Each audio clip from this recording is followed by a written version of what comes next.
What's up, guys? So this is my 1995 Honda Civic Coupe, and about 2 days ago, um, I tried to turn the key to start it, and it just died. Like all the lights went completely off, and when I tried to turn the key again, nothing happened. So at first I thought it was a dead battery, and I took it to AutoZone to get it charged up. They tested it. They said it was good. I brought the battery back here, turned it on, same thing. Right, so at first, I checked the main relay under the steering wheel. It was good.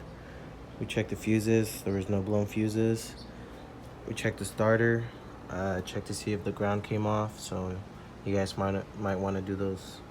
Might want to check those things first. The battery terminals, they look all right.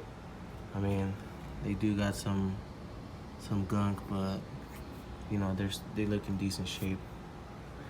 That actually ended up being the problem. I'll show a video right now of what the symptoms were like when I turned the key, and what fixed it was someone told me to hit the battery terminals, so I hit them with the socket wrench, and it just started right up.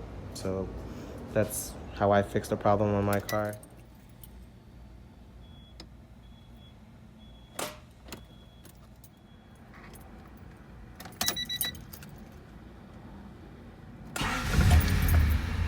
As you guys can see, my car starts right up. Yeah, just give it a shot. You know, it might work for you. Comment down below. Let me know if it worked or not.